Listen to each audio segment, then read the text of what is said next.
Os sinais que Jesus nos deu da sua vinda são esses aqui. Em Marcos 13, olha como ele diz: naqueles dias de sofrimento, da grande tribulação, após a referida tribulação, olha o que é que ele disse: o sol escurecerá, a lua não dará a sua claridade, as estrelas cairão do firmamento e os poderes do céu serão abalados. Ou seja, os sinais que Cristo disse que precederiam imediatamente a sua vinda são esses transtornos cósmicos, em que o sol, que é a nossa fonte de luz, se escurece, a lua, que reflete essa claridade, não fará mais isso, e as estrelas cairão do firmamento e os poderes do céu serão abalados. Grandes transtornos cósmicos como nunca foram presenciados pela raça humana. Alguns perguntam se Jesus aqui não está usando a linguagem apocalíptica, por exemplo, de Isaías capítulo 13. A linguagem apocalíptica é uma linguagem figurada, dramática, que é usada por alguns autores para descrever um evento terrível. Então, Isaías capítulo 13, do verso 9 a 10, Isaías diz assim: eis que vem o dia do Senhor, dia cruel, com ira e ardente furor, para converter a terra em assolação e dela destruir os pecadores, porque as estrelas e constelações dos céus não darão a sua luz, o sol logo ao nascer se escurecerá, e a lua não fará resplandecer a sua luz. Castigarei o mundo por causa da sua maldade e os perversos por causa da sua iniquidade. Os autores, alguns estudiosos dizem, isso aqui Isaías estava falando da destruição de Babilônia. Então não aconteceu nada disso, sol perdendo luz, estrela caindo, não aconteceu nada disso quando a Babilônia foi destruída pelos medos e persas.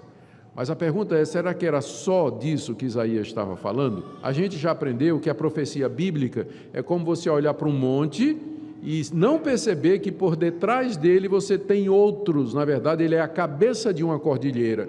Isaías estava profetizando não somente a queda da Babilônia, mas também o dia do Senhor, o dia do juízo, quando Cristo haveria de voltar e que seria então acompanhado de todos esses transtornos. Mesma coisa, Ezequiel, capítulo 32, verso 7, quando eu te extinguir, aqui é uma profecia contra Faraó, rei do Egito, quando eu te extinguir, cobrirei os céus, farei enegrecer as estrelas, encobrirei o sol com a nuvem e a lua não resplandecerá a sua luz. Mais uma vez, é claro que quando Deus trouxe juízo sobre o Egito através dos mesopotâmios, não aconteceram estes sinais cósmicos. Mas a pergunta é, o profeta Ezequiel estava falando só do Egito? Ou, ao falar do Egito, ele também estava falando aquilo que a gente se chama de uma dupla profecia? Ele descreve a destruição do Egito em termos da vinda do Senhor no dia do juízo. Ou a mesma coisa, Joel 2,28, vocês podem dar uma olhadinha depois. Os juízos que Deus executou no Antigo Testamento, então, bem como aqueles que ele executou contra Jerusalém, eram literais e típicos do grande dia de juízo. Veja o que Pedro diz na sua segunda carta, 2 de Pedro 3, de 10 a 13. Há, todavia, uma coisa, amados, que não deveis esquecer, que para o Senhor um dia é como 1000 anos e 1000 anos como um dia. Não retarda o Senhor a sua promessa, como alguns a julgam demorada.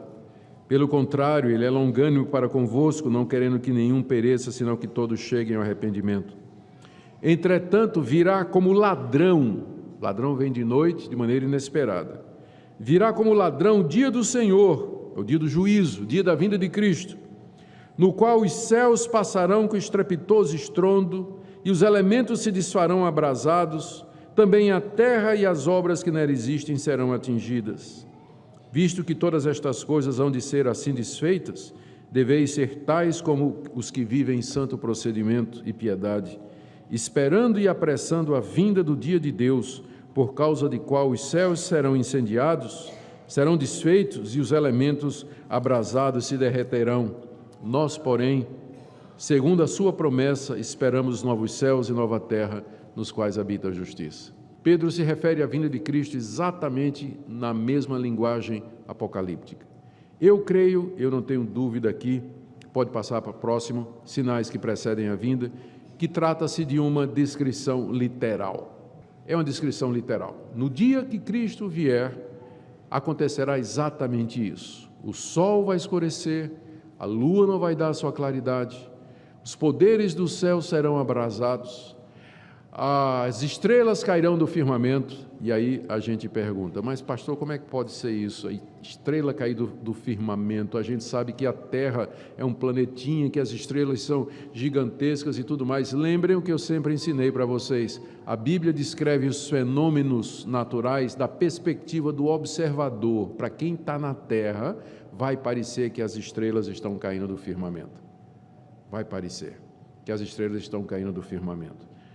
Essa linguagem descreve o colapso do universo, como nós o conhecemos, dando início à transformação e à criação do novo céu e da nova terra, onde habita a justiça. Quando Cristo vier, toda essa criação, como nós a conhecemos, ela será derretida, nas palavras de Pedro.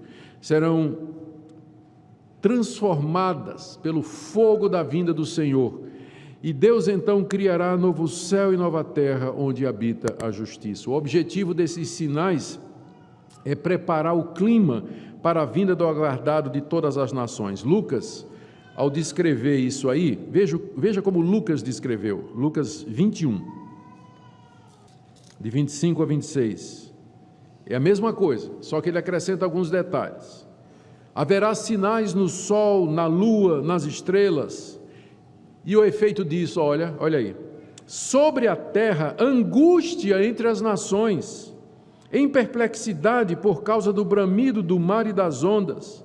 Haverá homens que desmaiarão de terror pela expectativa das coisas que sobrevirão ao mundo, pois os poderes dos céus serão abalados. Então se verá o Filho do Homem vindo numa nuvem com poder e grande glória. Ou seja, se você me pergunta quais são os sinais da vinda de Cristo, eu digo vai ser tão rápido que você não vai, é quase que não é um sinal. Quando você viu o sol se escurecer, a lua deixar de dar a sua luz, os poderes dos céus serem abalados, as estrelas caindo do firmamento e todo esse transtorno cósmico, os homens chorando e gritando com terror diante daquilo que parece vir ao mundo, então ele chegou. Ele já está aqui. E aí então haverá o grande dia do juízo. Em resumo, caminhando já para a conclusão, a vinda do Senhor será visível a todos. Quando ele vier, todo olho verá. O Novo Testamento não fala de uma vinda secreta e invisível de Cristo, mas fala de uma vinda pública, em que todos esses transtornos indicarão o acontecimento. Virá nas nuvens, foi uma expressão que ele mesmo usou, indicando que ele vem do céu, do trono do seu Pai, que vem da sua glória para julgar o mundo, vem em juízo e julgamento. Lembra que no Antigo Testamento a nuvem estava associada à manifestação de Deus lá no Monte Sinai. O seu retorno será em grande poder e glória, em contraste com sua primeira vinda, quando ele veio humilde, manso, nasceu numa manjedoura, de uma família pobre, numa aldeia desconhecida, num paizinho pequenininho e insignificante como era Israel. Ele virá em contraste em poder e glória.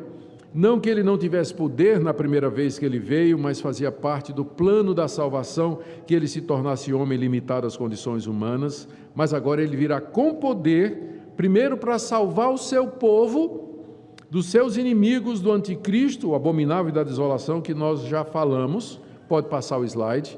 Virá para livrar o seu povo do pecado e das consequências do pecado e da pior de todas as consequências, que é a morte, porque então ele vai ressuscitar os crentes que já morreram.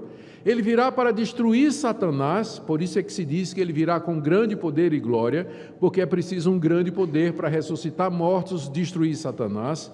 E ele virá também com grande poder para julgar o mundo, condenar os ímpios. Satanás, esse poder ele recebeu do Pai para julgar e condenar eternamente. É isso que ele vai exercer, com glória, com majestade. É por isso que a Bíblia diz que naquele dia todo joelho se dobrará e toda língua confessará que Jesus Cristo é Senhor, para a glória de Deus Pai. Ele virá reunir o seu povo. Deixou esse mundo há 2000 anos, não éramos mais do que 120 irmãos, quando ele foi, há 2000 anos atrás. Nós éramos 120, mas agora, quando ele vier, serão milhões, milhões e milhões que serão reunidos juntamente com ele de todas as partes do mundo. Imagina aquela grande reunião, chamados pelos anjos, trazidos de todas as partes, os mortos ressurretos. Por isso que Lucas diz, estou lendo o último parágrafo, quando essas coisas começarem a acontecer, nós devemos exultar, porque chegou aquele grande dia do encontro com o nosso Salvador. Marca o dia da vitória da igreja, vou pular isso aqui, e a vinda do Senhor consumará a esperança e a expectativa, cumprindo as promessas do Antigo Testamento e, finalmente, promoverá a separação de quem é de Deus e quem não é. Conclusão. O que é que nós podemos aprender fechando? Vocês já perceberam que a vinda do Senhor é o evento mais importante a se realizar ainda no calendário de Deus. A sua importância se deve ao fato do que ela representa. A vinda de Cristo representa a vindicação da igreja. A igreja será justificada diante do mundo. O mundo, então, nos verá como nós somos. A vinda de Cristo representa o julgamento do mundo e dos anjos, representa o encerramento da era presente e a inauguração do estado eterno. Outra coisa que nós aprendemos, não se pode predizer a data. Eu não sei se você alguma vez esteve debaixo do ministério de algum falso profeta que marcou data. Espero que você fuja, que é cilada, né? Não fica não, é cilada. Nós não sabemos o dia da vinda do Senhor. Outra coisa que nós aprendemos será numa etapa apenas, visível, universal, pública, trazendo juízo. Quinto, aprendemos que o ensino sobre a vinda do Senhor deve gerar expectativa perene no coração dos cristãos. E deve, por último, gerar alegria e regozijo e não a frustração dos planos. Eu perguntaria para algumas pessoas aqui, se queria que Cristo voltasse hoje, eu tenho certeza que eu vou ouvir a resposta, pastor, não, o meu casamento é daqui a 2 semanas. Né? Pastor, não, eu estou acabando de comprar um apartamento, pastor. Pastor, não, eu acabei de conquistar aquela menina que eu namorei desde o ginásio, escola, e ela aceitou. Eu não quero que Jesus venha agora. Se Jesus vier agora, vai estragar os meus planos. Tenho certeza que se eu perguntasse hoje, aqui, se todo mundo gostaria que Jesus viesse hoje, eu tenho certeza que alguns, talvez até digam assim, sim, né? Mas assim, com a dorzinha no coração, porque os seus planos estão frustrados. Mas, na verdade, se isso está acontecendo com você, quem sabe que hoje de manhã Deus está lhe chamando para que você reflita sobre isso.